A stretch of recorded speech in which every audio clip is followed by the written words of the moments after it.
Bueno, muy buenas tardes. Antes que todo, agradecerle por esta espectacular convocatoria. Nunca esperamos en realidad llenar la sala entera, casi. Y bueno, antes de partir, queremos contarle un poco en qué contexto nació la idea de esta actividad. Súper cortito, les juro, no le robamos tiempo. Queríamos hacer que nuestra juventud empezara a reflexionar un poco, empezar a cuestionarse un poco las cosas. Y bueno, una cosa llevó a la otra y terminamos teniendo dos exponentes de nivel nacional acá. Y dijimos, ¿por qué no abrirlo a toda la gente? Y por eso ustedes pueden estar acá. Se lo agradecemos muchísimo, en especial a todos los padres en su vida. Bueno, al mejor de todos también al mío que está acá. Y nada, ahora le invitamos en verdad a disfrutarlo con todo. Es una experiencia de verdad que no se veía hace mucho tiempo en la comunidad. Y bueno, también no queremos dejar de recordar a los 3 jóvenes secuestrados israelíes ayer. Un tema muy, muy complicado que esperemos que se solucione lo antes posible. Bienvenidos a nuestro debate Ciencia, Evolución y Dios. Y para comenzar, Álvaro Fischer va a hacer su exposición. Yo les quiero hacer una pequeña presentación de quién es Álvaro Fischer, aunque evidentemente muchos de ustedes ya lo conocen. Él es ingeniero matemático de la Universidad de Chile, es empresario y presidente, cofundador del grupo de empresas Reciter. Fue rector del INACAP, es miembro de la Human Behavior and Evolution Society, de la New York Academy of Science y preside la Fundación Ciencia y Evolución. Ha publicado los libros Evolución, el nuevo paradigma, Nuevos paradigmas a comienzos del tercer milenio y La mejor idea jamás pensada. Matías es rabino y es Master of Science en física. Durante su época escolar ganó una gran cantidad de medallas en olimpiadas de matemáticas y física. En la prueba de ingreso a la universidad obtuvo los máximos puntajes de su generación. En el año 98 se tituló como licenciado en física de la Universidad de Chile.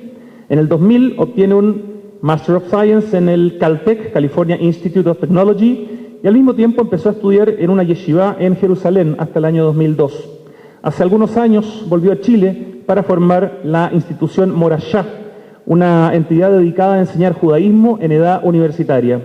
Ha publicado el libro El Gran Diseño y Dios. No hay ninguna duda que estamos con 2 personas sumamente interesantes, tremendamente creativas e inteligentes, y damos por comenzada entonces esta sesión y este debate con la presentación de Álvaro Fischer.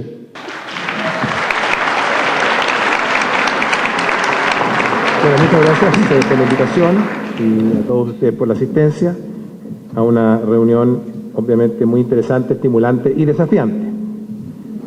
La convocatoria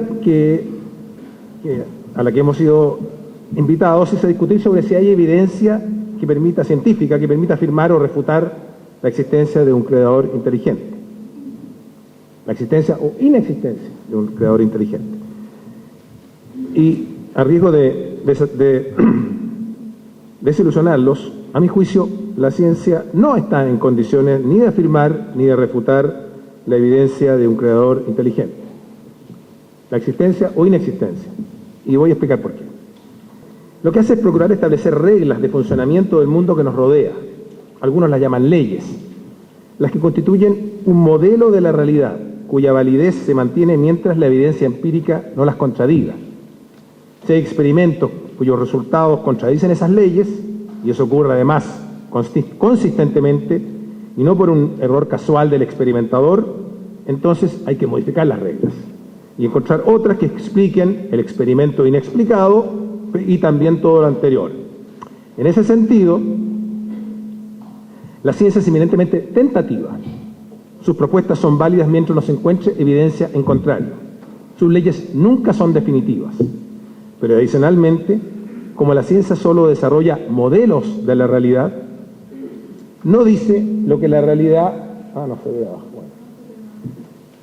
No dice lo que la realidad es. No dice que la realidad es de una cierta manera, sino que se comporta como si fuera de esa manera. Y esos modelos son válidos mientras la evidencia empírica se lo permite. Por eso, la ciencia es epistemológicamente bastante más humilde de lo que aparenta. De ahí que el verbo epistemológicamente correcto para describir nuestras posturas frente a un Dios creador es el verbo creer. Y no el verbo existir.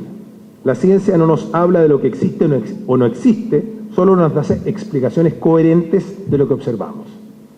Por eso uno puede creer o no creer en un Dios creador y diseñador inteligente, pero difícilmente puede afirmar o desmentir su existencia desde el punto de vista científico. De ahí mi afirmación inicial. Pasemos ahora al tema del diseño inteligente y un creador que lo realice, y comencemos por el caso de la teoría de evolución por selección natural. Al respecto, las leyes de la física conocida nos permiten entender los procesos que transforman a la materia inerte en moléculas autorreplicantes y luego, por selección natural, en las diferentes especies que observamos sobre la faz de la Tierra, incluidos nosotros, los seres humanos. La secuencia exacta de ese proceso no la conocemos y probablemente nunca la conoceremos con precisión, por razones que la ciencia también puede explicar. Como la selección natural no tiene un propósito que la guíe, las mutaciones que generan las variaciones son todas al azar y van en cualquier dirección, ni tampoco tiene un cerebro central que la organice, pues la selección se realiza de manera descentralizada en cualquier lugar en que un organismo vivo se encuentre, el diseño que observamos a nuestro alrededor no requiere de un diseñador. Y el argumento entonces del diseño para la vida no es válido, porque no es necesario invocar algún diseñador para que haya diseño. Y si no hay una diferencia esencial entre lo inerte y lo vivo, y la vida es solo un proceso natural que surge de la materia inanimada, quiere decir que no es necesaria la intervención y un creador que lo realice. Si no hay una diferencia esencial entre lo inerte y lo vivo, y la vida es solo un proceso natural que surge de la materia inanimada, quiere decir que no es necesaria la intervención de un diseñador inteligente para entenderla. Pero, obviamente, eso no demuestra la inexistencia de un Dios creador. Solo hace innecesario invocarlo para entenderla. Es decir, la selección natural implica que hay un diseño sin diseñador, pero eso no implica la inexistencia de un creador. Solo hace innecesario solo se hace innecesario invocarlo para entenderla. Ahora bien, si el argumento del diseño en su forma original ha desaparecido, el que se desarrolló para el caso de los seres vivos, que decía, por ejemplo, que el diseño detrás de la perfección del ojo, o de los colores de las flores, o del funcionamiento de un hormiguero, tenía que provenir de un creador o diseñador inteligente, la discusión se ha trasladado entonces a otro ámbito, al de la creación del universo, que es el nodo anterior al de la creación de la vida.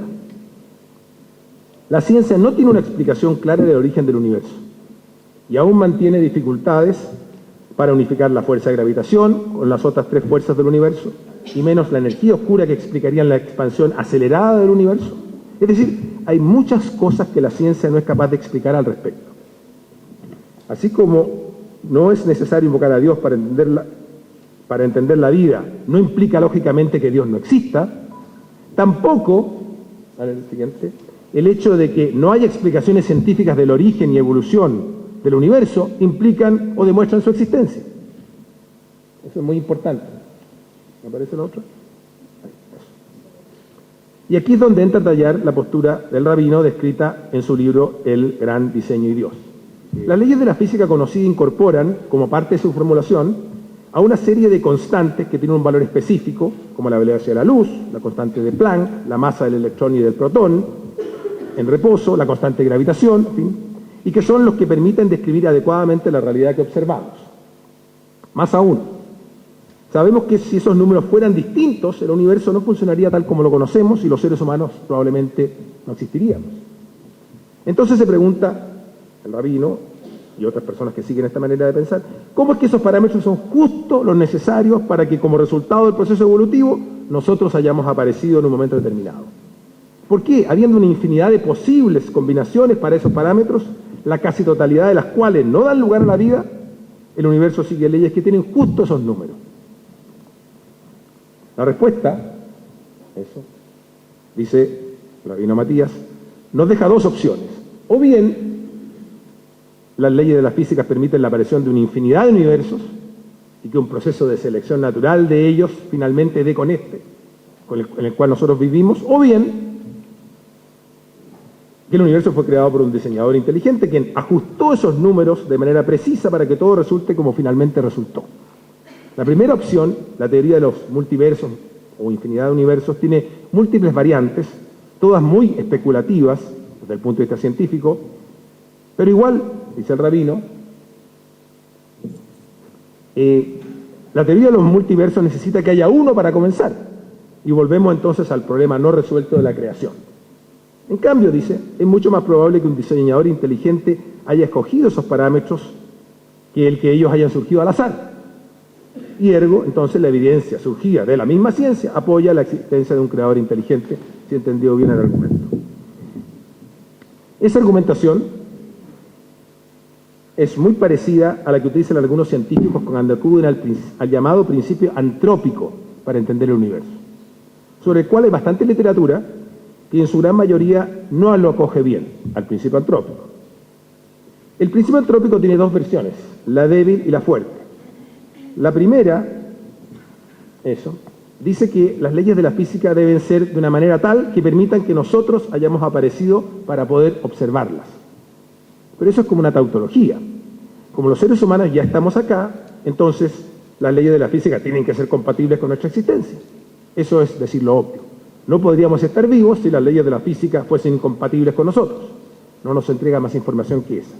La versión fuerte del principio antrópico dice que el universo y los parámetros de las leyes físicas que lo describen deben ser tales que admitan la creación de observadores de él en alguna etapa. O sea, que el universo debe necesariamente admitir la aparición de observadores, como nosotros, los humanos, en algún momento de su desarrollo. Los seres humanos debemos ser el resultado de las leyes del universo. Este principio es rechazado por casi todos los cosmólogos, sin perjuicio que físicos de renombre hayan apelado o hayan coqueteado con él en algún momento, como algunos de los que menciona el rabino en su libro, Wheeler, todos científicos muy renombrados, Wheeler, Hawking, Rees, Weinberg y también Vilenki. Pero que el principio antrópico fuerte no tenga prestigio en la ciencia, ¿en qué cambia el argumento del diseñador inteligente que nos da el rabino? Veamos. Es evidente que desde el punto de vista epistemológico sería muy interesante que los parámetros de las leyes de la física no fuesen números al azar, sino que proviniesen de una formulación matemática más profunda, es decir, que sean el resultado necesario de ella. En ese caso, el problema de cómo fueron escogidos al azar, por un proceso de selección natural, por un diseñador inteligente, se disolvería. Esos parámetros serían la consecuencia necesaria de la estructura de las leyes científicas. Pero, por ahora, no es así. Los científicos trabajan, obviamente, en ello. Ahora bien, ¿por qué tenemos que considerar tan especial el hecho que el universo sea como es? ¿No podría acaso ser así porque es lo único que hay? ¿Ese es el único hecho con que tenemos que lidiar? Y los parámetros que lo describen son simplemente números brutos, en cuyo caso no hay probabilidades que calcular porque no hay otras opciones. ¿O acaso debemos los humanos considerarnos algo tan especial que sin nuestra presencia el universo no tendría sentido? Y por eso nos preocupamos de entender el valor preciso de esos parámetros. ¿Por qué si pasaron millones de años sin que existiéramos y ahora existimos solo en un espacio infinitesimal del universo, si además es casi seguro que vamos a desaparecer y a lo más en algunos millones de años más, cuando el Sol se le acaba el combustible, y por lo tanto el universo seguirá sin nosotros probablemente por muchos miles de millones de años más? ¿Por qué entonces tenemos que pensar que esos parámetros fueron escogidos para que nosotros apareciésemos? Si en la inmensidad del universo somos una pequeñísima alteración en contra de la entropía. En el fondo, el argumento del diseñador inteligente se apoya en una manera de pensar muy similar a la que hay detrás del principio antrópico fuerte, de que los seres humanos deberíamos aparecer en algún momento de la evolución del universo, que, como dije, la ciencia desautoriza casi unánimemente como principio. A la luz de lo anterior, entonces, volvamos a analizar la necesidad lógica que la discusión nos lleve o no a la creencia en un creador o diseñador inteligente. Para ello es necesario recordar que la creencia en un creador tiene en general dos versiones, una deísta y otra teísta. La primera afirma que Dios existe solo como agente creador del mundo y de las leyes que lo rigen, porque después se transforma en un espectador inerte del desarrollo evolutivo de ese mundo, el mundo se limita a seguir esas leyes, y eso es lo único que ocurre. La segunda versión, la versión teísta, afirma que además ese Dios interviene en nuestras vidas, especialmente en las vidas humanas, dando guías morales, otorgando consuelo, concediendo favores, ofreciendo recompensa eterna o alguna otra. Si el creador se introduce solo para tener un punto de partida para la creación del universo, la versión deísta, entonces se hace necesario, para darle coherencia al argumento, explicar cómo se creó ese creador. Y como esa pregunta se puede repetir, ¿vale?, indefinidamente hacia atrás, se produce una regresión infinita, que finalmente no resuelve el problema, porque ¿dónde se detiene esa cadena? El rabino Matías lo resuelve siguiendo lo que él llama el argumento cosmológico que desarrolla en su libro. Voy a citar, comillas: proponemos que Dios contiene en sí todos los conceptos que le son posibles a nuestra mente y muchos más, en una unidad indivisible, concepto último del que todo parte, y como supraexplicación y supercausa los contiene en forma libre e ilimitada, literalmente sin límite alguno que requiera ser explicado, cierro comillas. Y luego continúa en el párrafo siguiente, abro comillas: en su profundidad, la unidad de Dios significa que Dios es la base última de todo, literalmente todo, no solo lo físico, sino también lo conceptual. Todo asentado en una sola idea sin límites de ningún tipo, y por lo tanto rompe el ciclo infinito del diseñador, cierro comillas. En otras palabras, él logra detener la cadena de infinitas regresiones hacia atrás a la que me referí, porque definió a Dios de tal manera, o bien, le confirió tales características, que así tiene que ser. No, estamos corridos. Bueno, pórate una para atrás. Eso. Como quien dice, lo propuso como axioma. Pero a mi juicio, como todos esos argumentos, definiciones, axiomas o lo que sea, siguen estando en el ámbito de las disquisiciones humanas y nuestra capacidad para hacer distinciones, por lo tanto, sea que Dios es la causa última o maestra, que contenga más o menos atributos, eso no invalida el hecho racionalmente comprensible de que es algo. Pero si es algo y se le introdujo para entender por qué hay algo en vez de nada, entonces tiene que haber habido otra cosa que le haya hecho ser para entender su existencia. Y volvemos nuevamente a la regresión infinita.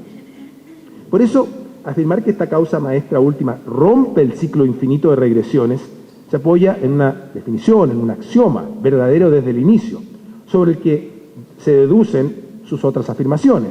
Y me parece legítimo, pero pongámonos de acuerdo que eso es lo que es y no otra cosa. Ahora, analicemos la versión teísta de un creador, o sea, aquella en la que el creador, además de crear el universo y sus leyes y dotarlo de leyes, interviene en la vida de las personas. En ese caso, debemos presumir que esas vidas no seguirán el curso natural que las leyes de la física dictan, ni tampoco sus consecuencias químicas, biológicas o psicológicas, sino el curso que el creador disponga, con lo cual las acciones de ese creador y lo que la ciencia especifica cómo funciona el mundo entrarían en contradicción, o potencialmente en contradicción. O sea, o el creador no interviene en nuestras vidas y el universo funciona más o menos como la ciencia ha logrado describirlo, o él sí interviene en nuestras vidas, como afirman la mayoría de las religiones, en cuyo caso las leyes de la ciencia no serían tales, sino que estarían al arbitrio discrecional de ese creador. Ese es el problema de la versión teísta de Dios. Pero supongamos que a pesar de todo lo dicho, aceptamos la hipótesis de un diseñador inteligente que nos ha entregado el rabino y que es el creador que escogió cuidadosamente los parámetros de las leyes de la física. Entonces estamos aceptando implícitamente que las leyes de la física sí describen al universo y que ese diseñador, creador inteligente solo se limitó a crearlo y dotarlo de esas leyes y luego no intervino más en su evolución. O sea, nos encontramos en la versión deísta del creador, un Dios que no interviene en los asuntos humanos y que solo sirve para explicar el mundo y su funcionamiento, y en consecuencia es un Dios muy alejado de aquel de las grandes religiones. No sé si sea el Dios que los creyentes quieran, busquen o adoren. Resumiendo lo dicho hasta ahora, entonces, si seguimos el camino de la ciencia, no requerimos de la existencia de un creador para explicar el mundo, aunque la explicación que logramos es, por ahora, incompleta. Si seguimos el camino de creer en la existencia de un creador,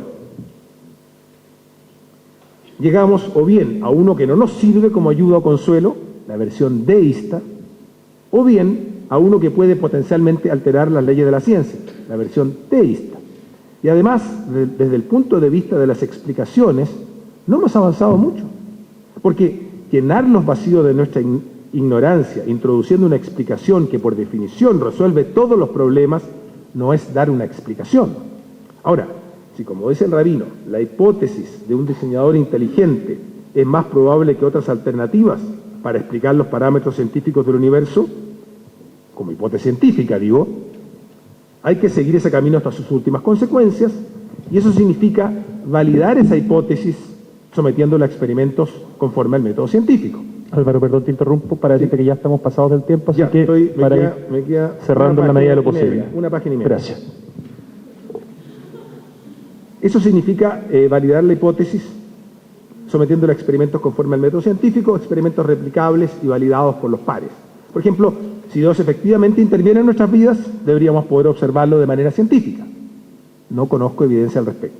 Ahora, si Dios no interviene en nuestras vidas y solo una explicación introducida a dedo para resolver todos los problemas de una vez y para siempre, y no tenemos manera de demostrar empíricamente que hizo eso, entonces estamos hablando de algo muy parecido al Dios de Baruch Spinoza, el extraordinario filósofo judío, excomulgado por decir esas cosas, o el Dios de Einstein, el extraordinario científico judío de la primera mitad del siglo XX, es decir, estaríamos diciendo que Dios es solo o prácticamente un sinónimo del universo.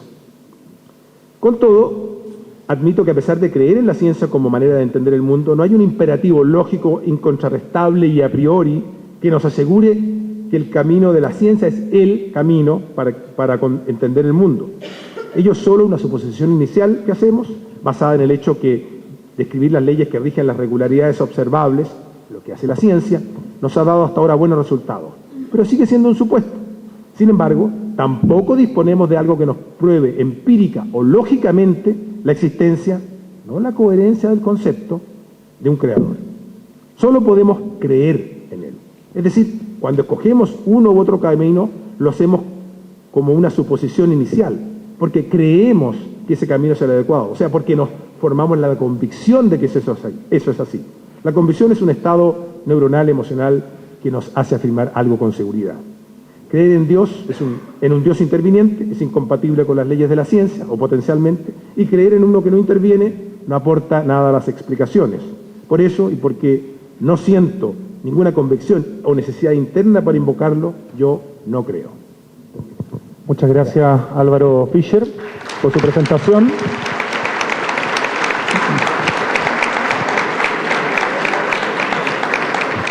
Vamos a continuación a escuchar la presentación de Matías Libedinsky. Bueno, la verdad es que estoy impresionantemente contento porque mi señora me decía que nadie había leído mi libro y lo logramos, mi amor.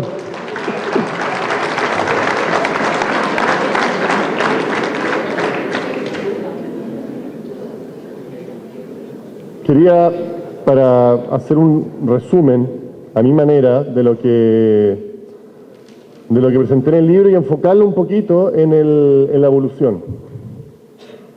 Y es muy importante saber que la evolución tiene una división muy importante entre el hecho de la teoría de la evolución y el hecho de la evolución, que están todos de acuerdo con ello. El hecho de la evolución es que nosotros vemos a través de las épocas que hay capas de fósiles, y la teoría de la evolución es cómo Darwin creó un método sistemático muy inteligente para poder desarrollar y para entender cómo esto va de un nivel a otro.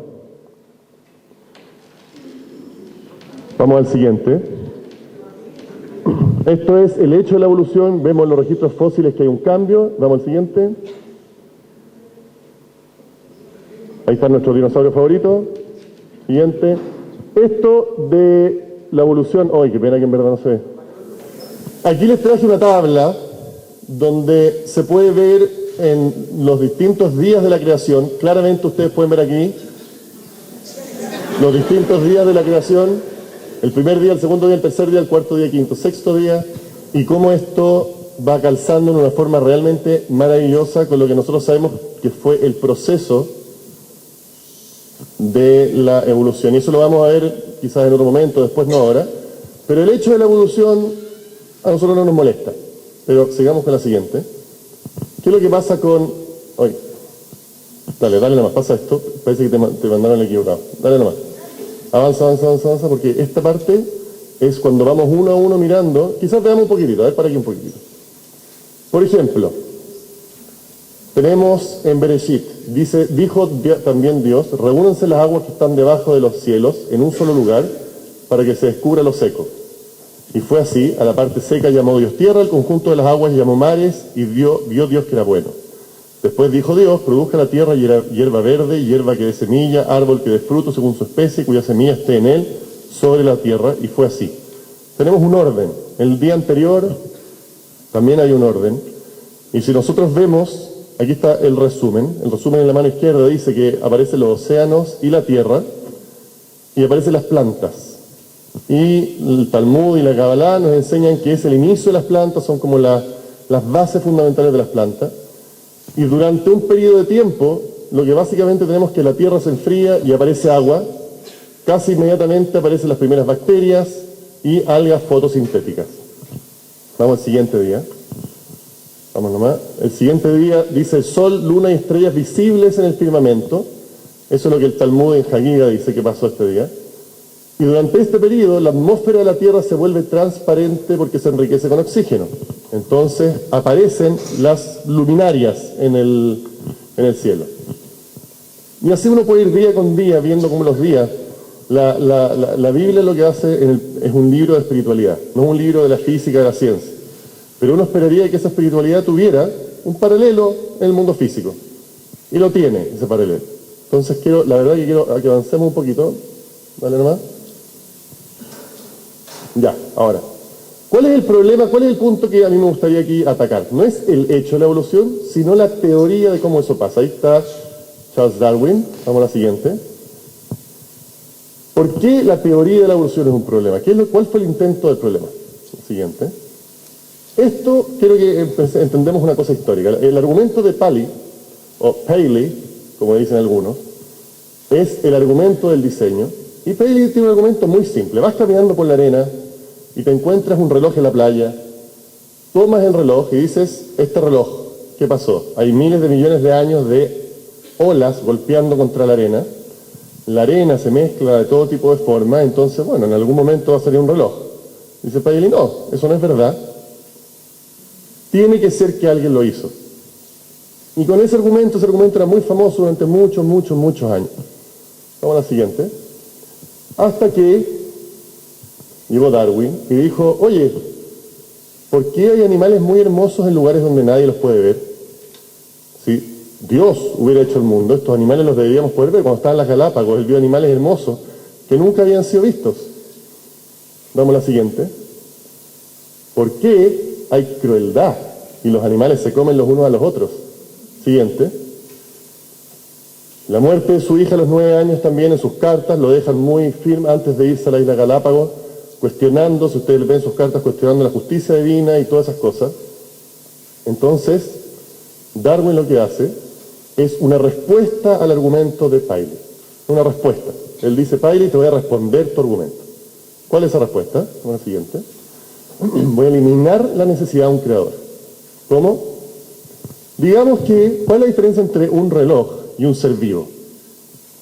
Un ser vivo se reproduce. Y los hijos no son iguales que los padres. Entonces, si es que logramos que hayan cambios aleatorios dentro, de alguna forma vayan habiendo pequeños cambios entre padres e hijos. Vamos al siguiente. Selección natural. Cambios malos se destruyen. Siguiente. No se ve. Tenemos que la combinación de estas dos cosas crea complejidad. Podemos partir de un ser muy chico, una bacteria, algo muy pequeño, empieza a reproducirse, después de miles de millones de años de repente le sale una cosita, le sale otra, crece, se empiezan a unir, las células cambian de estructura, y después de mucho tiempo vamos a tener toda la belleza que nosotros vemos en este mundo, y esa fue la impresionante idea de Darwin, que puso en aprietos a los argumentos de Paley. Ya, ahí está, combinado con miles de millones de años, parecería suficiente para generar vida compleja. Ahora, es muy importante entender, y esto es algo que Álvaro también dijo, que solamente esto elimina la necesidad de un creador desde el punto de vista filosófico con respecto al argumento del diseño nomás. No así, vamos al siguiente. No elimina la posibilidad de que Dios de todas formas manipule estos acontecimientos aleatorios, podría hacerlo. La evolución te dice, no es necesario. Yo me las arreglo solita siendo aleatoria. Hay cambios para acá, cambios para allá, le sale un brazo así, me lo arreglo súper bien. No necesito ningún Dios que me controle, pero podría ser que Dios hubiera controlado estos acontecimientos. Podría ser. Mecánica cuántica es una de las cosas interesantes que Álvaro habló al final. Dijo que una cosa que la mecánica cuántica viene a resolver. Dios podría perfectamente intrometerse en la vida de la gente, porque el universo entero no sigue leyes rígidas de la física. Hay dos cosas, hay caos y hay mecánica cuántica. Dios, haciendo pequeñas alteraciones, podría, por ejemplo, con una mariposa que bata las alas en un lugar, sabemos que se genera caos y pueden haber huracanes en otros lados. Eso es caos. Caos significa que con micro variaciones en un punto, el estado macro varía impresionantemente. Y la mecánica cuántica nos dice que el universo es aleatorio en su esencia. Entonces Dios perfectamente podría meterse y interactuar con nosotros, pero no estamos argumentando de eso ahora. Ahora estamos solamente tratando de argumentar de si podemos entender que hay un diseñador inteligente viendo lo que vemos en el universo. Eso es todo. Sigamos. Propósito, eliminar sentido, nada mejor. ¿Qué es lo que hay que hacer? ¿Qué es lo que intenta hacer? Una teoría lo más científica posible, por lo menos en esa época, de la liberación de la religión, mientras lo más lejano posible de mostrar un sentido, lo mejor es la absoluta casualidad. Vamos al siguiente. Aquí hay una carta de Darwin que dice, yo puedo remarcar, sin embargo, que siempre me ha parecido más satisfactorio mirar a todo el tremendo cantidad de dolor y sufrimiento en este mundo, lamentablemente se va para abajo, y aquí está hablando un poquito después de la muerte de su hija, que sean causados por leyes aleatorias a que sean causados por un Dios. Darwin tiene serios problemas de eso y lo expresa mucho en sus cartas. Digamos. Hoy en día, ¿en qué creemos? Esto fue Darwin, pasó mucha agua debajo del puente. Hoy en día creemos que deben haber leyes naturales muy específicas que permitan el desarrollo de la vida. Y vamos a hablar un poquito más de eso al final. Sigamos con la... Por ejemplo, Borel, un matemático de probabilidades, dijo, una obra literaria es creación del cerebro humano. La complejidad del cerebro humano es mayor que la complejidad de una obra literaria. Por lo tanto, claramente un cerebro humano tuvo que haber sido construido por un diseñador. Entonces Borel dice, ese razonamiento está equivocado. ¿Por qué? Bueno, la siguiente. Porque hay leyes especiales. Las leyes de la física, las leyes de la naturaleza son tales que me ayudan a generar complejidad sin necesidad de que venga alguien y lo mueva. Por ejemplo, la formación de cristales. Son bellos los cristales, son hermosos, pero no se puede hablar de azar en eso. No es que hay moléculas de agua que aleatoriamente se unieron unas con otras y de repente salieron cristales. Hay unas leyes de la naturaleza tales que generan cristales. Y esto se aplica, vamos a la siguiente, esto se aplica en el origen y desarrollo de la vida. Álvaro dijo que nosotros sabemos cómo la vida surge de la vida material. Y me extraña porque eso no, a menos que haya pasado algo en la última semana, no es cierto. Te voy a pedirte que lo respondas, me interesa mucho. Pero la verdad de las cosas es que no nos importa. Yo voy a decir, la vida parte de lo inerte. Supongamos que lo logramos. La verdad es que esta es una saga que lleva 65 años más o menos. No lo han logrado ver. Mira, pasamos al siguiente. ¿Qué dicen los antes? Si ustedes ven a las páginas web así, bien ateas, te van a decir, namely, la probabilidad elimina las estimaciones probabilísticas que ignoran los elementos no aleatorios predeterminados por la física y por la química son meaningless. Pues tú me quieres decir que la vida es como han escuchado sobre el Boeing 777, 747, no sé, cualquiera de esos números, que dicen como imposible que un montón de metales se unan en un avión, ¿no es cierto? Entonces ellos dicen, muy correctamente, dicen, no, las leyes del universo son tales, son tan exquisitas, son tan específicas que permiten la generación de esto. Vamos a la siguiente. En el año 2000, en un libro bastante grande, estos dos personajes que son los personajes que guían la investigación de la creación de la vida, que es distinto a evolución, es otro tema. La creación de la vida es distinto. La evolución empieza a funcionar una vez que ya tenemos vida. La creación de la vida, los científicos están duramente trabajando en tratar de entender cómo puede ser que de materia inorgánica surja vida. Y ellos dicen lo siguiente, llevan 50, aquí estamos hablando de 50 años, y no voy a leer ese inglés, pero dice que todas las teorías que ellos han tratado hasta ese momento, todos los mecanismos, todos los caminos, todo lo que han hecho, ha fallado. Y que tendría que ser más o menos un milagro según las estrategias que ellos están llevando hasta ahí. Mi postura no va a ser de que esto signifique que Dios existe para nada. Yo creo en la ciencia y yo creo que la ciencia va a poder encontrar ese camino. Pero con esto yo quiero demostrar que ese camino es impresionantemente complejo, que es un camino que no es cualquier cosa. Voy a hablar un poquito más de ese tema un poquito más adelante, igual que antes, pero quiero mostrar la belleza del sistema. Es un sistema bello, es un sistema sutil, fino. Vamos a la siguiente. ¿Qué pasa con el universo? El origen de los elementos químicos, por ejemplo. Uno de los grandes problemas era entender cómo se generan desde el Big Bang. Vamos avanzando nomás.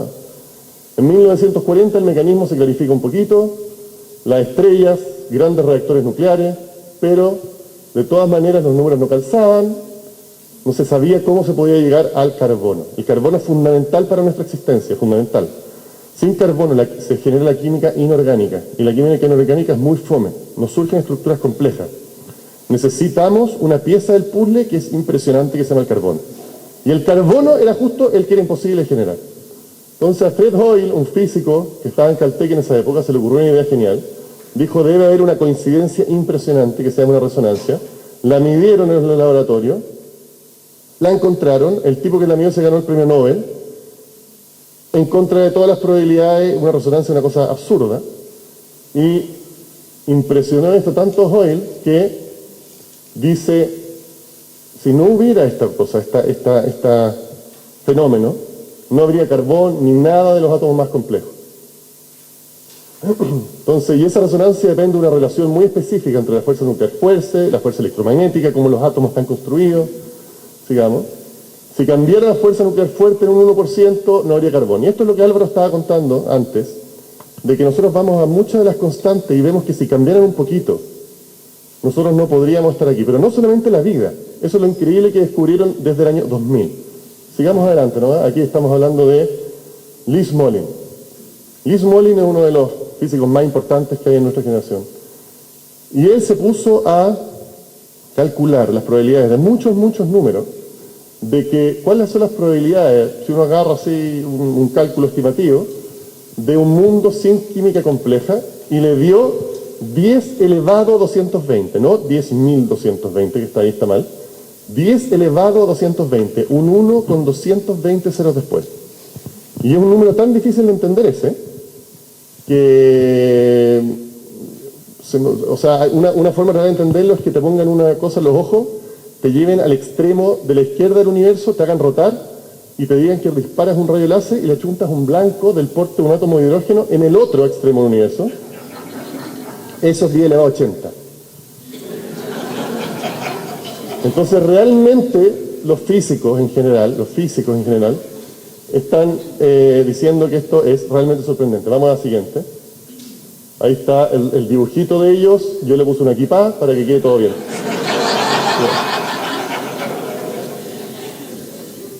Ya aquí traigo algunos ejemplos, pero no los voy a entrar. La fuerza de la gravedad, si cambiara, qué es lo que pasaría. Vamos a la siguiente también.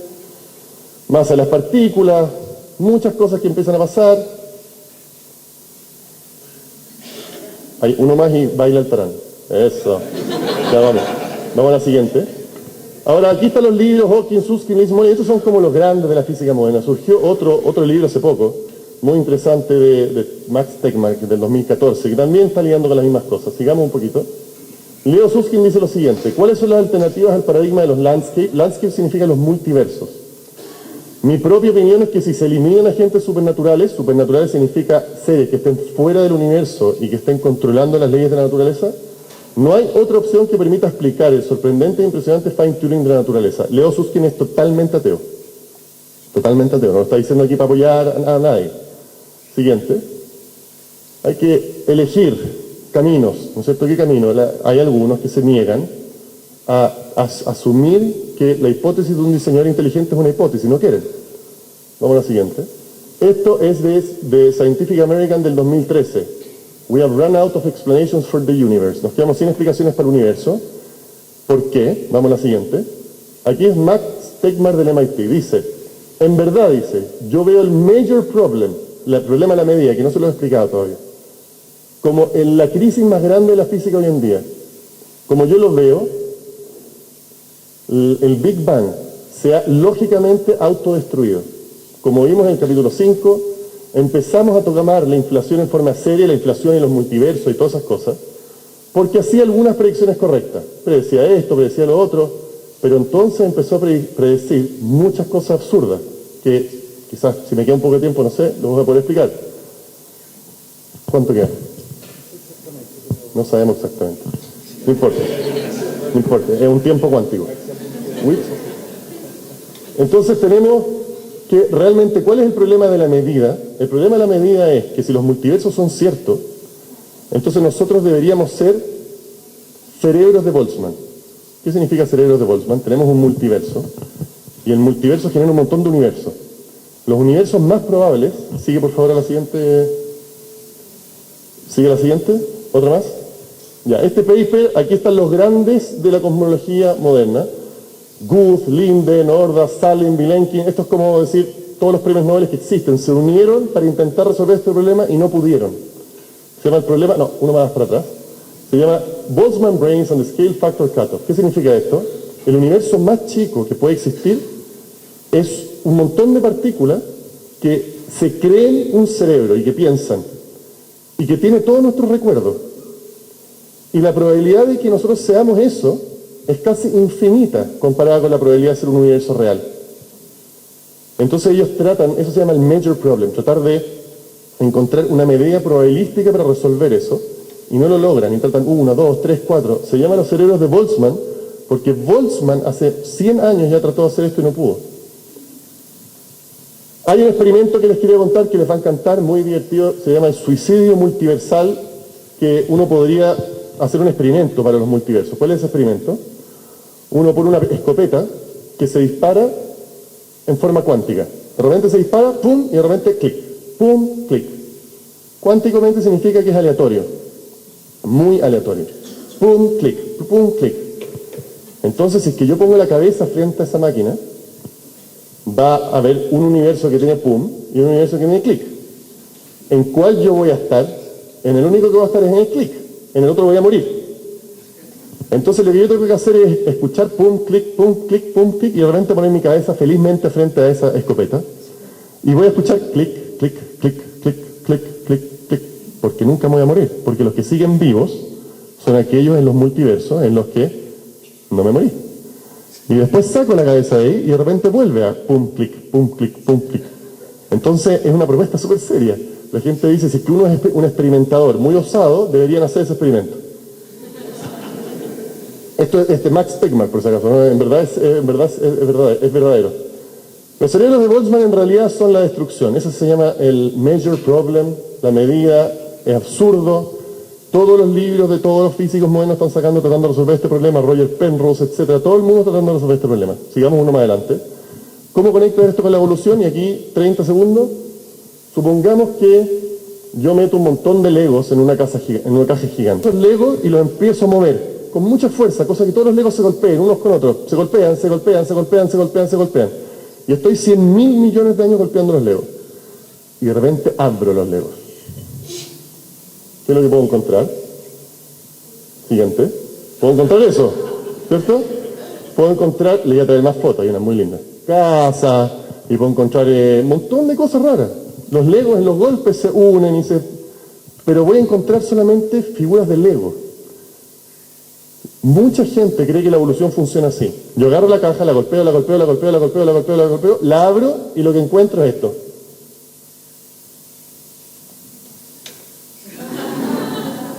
Eso no va a pasar. Nunca va a pasar. Dios puso las piezas del Lego, que son todas las partículas que nosotros conocemos. El carbono, todas las distintas partículas. Esos son Legos. Y son Legos tan impresionantes que si yo los modelara en un computador y pusiera a cada punto todas las distintas estructuras, todos nosotros estaríamos ahí. La evolución, ¿qué es lo que hace? La evolución me dice, recorre todo eso, me ayuda a recorrerlo. Pero no me explica el diseño que hay detrás de eso. Con esto que termino, el Ramban aquí dice que nosotros creemos en un diseñador que partió, Ramban Nachmani del año 1100, dice que es lo que nosotros creemos. Dios creó el mundo de la nada absoluta. Cuando en hebreo hablamos crear de la nada absoluta, usamos la palabra hebrea. Y nada de lo que hoy en día pasa bajo el sol viene de la nada, sino que creó del vacío absoluto y completo un fundamento muy fino, no realmente material, pero que tenía la energía para generar materia. Y de ese fundamento surgió todo. Dios lo hizo tan bien que cuando lo crea de forma que todas las cosas estén ahí en potencial, desde el inicio. Y por lo tanto, yo esperaría de que encontraran un trayecto de lo no vivo a lo vivo. Les deseo toda la suerte, porque creo que eso es lo que hay que hacer. Eso se llama ciencia. Ciencia se llama explicar, tratar de entender la mente de Dios. Pero definitivamente el universo que nosotros vemos alrededor es un universo con la evolución y con todo lo que queramos decir, que debe ser que controla inteligentemente esa creación. De ahí a argumentar hacia otras cosas, hacia si es que ese Dios interviene o no interviene, eso ya son otros argumentos que existen, están ahí, pero no es el propósito de esta reunión. Esta reunión es decir, miren, el mundo que está alrededor, las leyes de la física fueron diseñadas, y las leyes de la física no es un argumento de la ignorancia. Cuando yo, por ejemplo, los quarks, ¿todos ustedes han escuchado los quarks? Sí, escuché que todos dijeron que sí. Muy bien. Los quarks son las partículas fundamentales que existen en el mundo. Están hechos de partículas fundamentales. Hay un teorema en la física que dice que jamás los vamos a poder ver. Nunca jamás vamos a poder ver un quark, nunca jamás. Lo único que podemos hacer son experimentos indirectos para verlos. La inflación es lo mismo, nunca la vamos a poder ver, observar. Hay muchas cosas en la ciencia moderna que funcionan así, que nosotros no las vemos, pero que las detectamos. Lo mismo pasa con este creador. Y por lo tanto es una evidencia científica poderosa. Una evidencia científica significa que hay que ser racional y normal. Y si yo veo la evidencia a mí, lo digo, sí, en realidad en el mundo hay diseño. Gracias.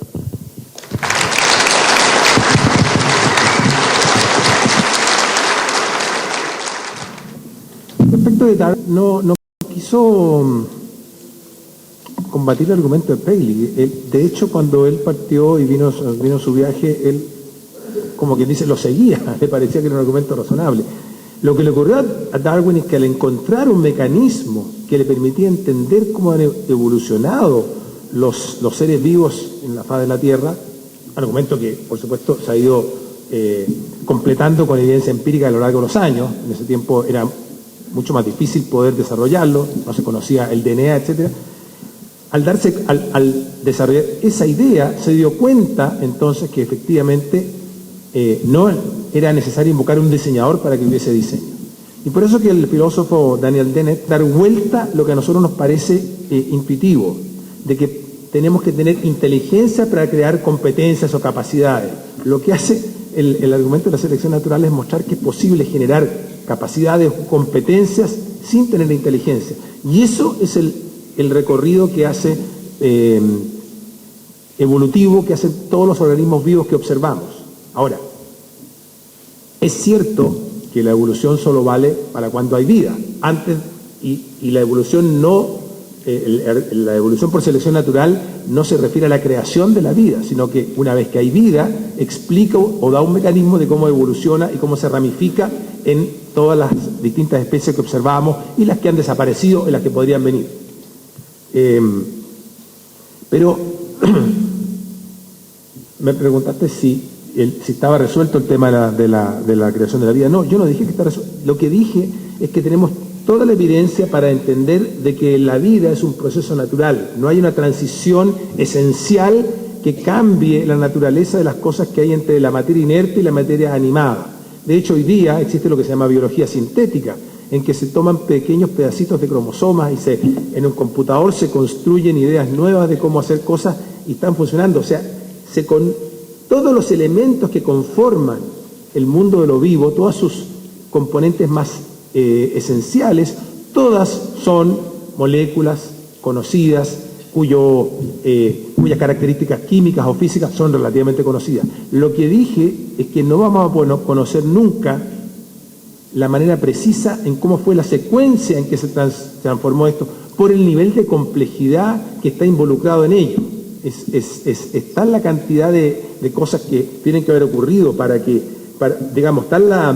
el nivel de complejidad esencial en que la cantidad de combinaciones posibles que ocurren cuando hay moléculas autorreplicantes, que es muy difícil conocer la secuencia precisa en que eso ocurrió, pero el hecho de que no hay un misterio esencial entre la materia inerte y la materia viva, eso es lo que la mayoría de los científicos y la mayoría de los biólogos hoy día piensan. Ahora, la otra cosa que quería comentar, bueno, si Dios lo que hace es producir todas estas variaciones o mutaciones o cambios aleatorios que se producen justo para que ocurra lo que hemos visto que está explicado por la teoría de la evolución en el caso de la vida, o la evolución cosmológica en lo que conocemos, con las dificultades que conocemos del mundo físico.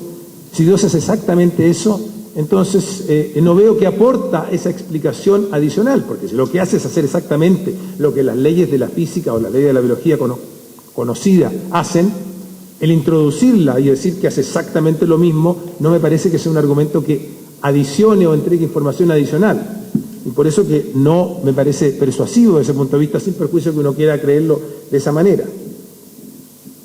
Y finalmente, respecto del experimento del Lego, lo que uno hace cuando está pensando en la teoría de la evolución no es exactamente mover al azar piezas de Lego esperando que algo ocurra. Se parece más a un experimento de tener, por ejemplo, un puzzle de 1 millón de piezas, en que uno toma una pieza y va tomando al azar cualquiera otra. Y cuando encuentra una que calza, la selecciona y la deja. Posteriormente va tomando otra pieza al azar de entre las otras 999.998 que quedan, y hasta que encuentra que calza y la selecciona y la deja.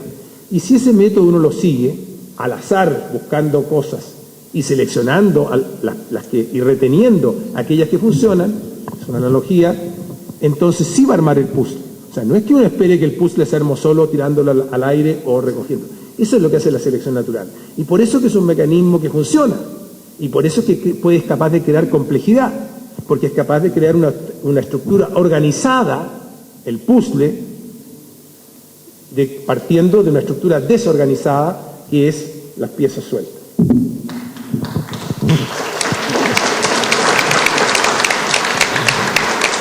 Gracias, Álvaro. Matías, es tu momento para comentar lo que dice Álvaro, para preguntarle si tú quieres algo directamente, Álvaro. Son tus próximos 5 minutos. Sí, 2 preguntas muy interesantes. ¿Se escucha? Sí. 2 preguntas muy interesantes. La primera es la del puzzle. Tiene toda la razón. La intención de la caja, si uno lo piensa bien, las estructuras como el autito ese, no salen que de repente se juntan todos y sale un autito. Va de a poco, se van uniendo, hay distintas estructuras. Pero lo del puzzle le pone más acento a lo que yo estoy tratando de decir. Porque lo que estoy diciendo es que alguien puso las piezas del puzzle ahí adentro. Un puzzle no se hace al azar. El puzzle se agarra, se parte, se pone una imagen bella de algo, se corta y te dicen, mira, estas son las leyes de la naturaleza, explóralas. Entonces llega un robot y empieza a unir, tic, tic, tic, tic, tic, y eso está bien, está perfecto, eso es la evolución. La evolución es un método científico, es un método natural que recorre toda esta estructura que el diseñador puso adentro del puzzle. Y la otra pregunta muy interesante también es ¿qué aporta? Y lo que aporta es lo que todos los científicos que luchan esto temen. y es que el salto de un diseñador inteligente a un Dios de las religiones es un salto muy pequeño, filosóficamente. O sea, una vez que dejan abierta esta puerta, porque si no, hace tiempo que deberían haber dicho, sí, bueno, no importa, un diseñador inteligente nomás, no nos afecta. Pero el problema es que una vez que nosotros ya sabemos que el universo fue creado, que hay fuerzas que están fuera del universo, sobrenaturales que están controlando el universo, que nos crearon, que son fuerzas inteligentes, entonces los pasos teológicos y filosóficos hacia una revelación se hacen mucho más naturales y mucho más poderosos.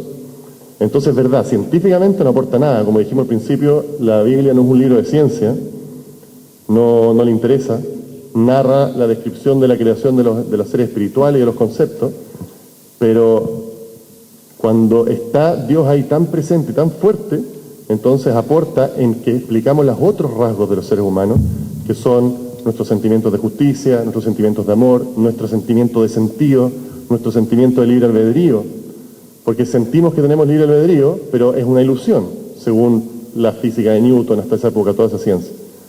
Si es que existe un diseñador inteligente, eso ya no tiene por qué ser una ilusión. Sentimos que tenemos un sentido, sentimos que hay un bien y mal, sentimos que hay estructuras puestas en el universo que son más profundas que simplemente una ecuación de F igual a M por A. Y eso es lo que abre las puertas a un diseñador inteligente. La verdad es que me respondió yo estaba muy interesado en lo de la vía inerte, muy interesado, pensé que habían habido cambios de eso. Para los que lo quieren investigar, se llama abiogénesis, se pueden meter ahí es muy interesante toda la investigación.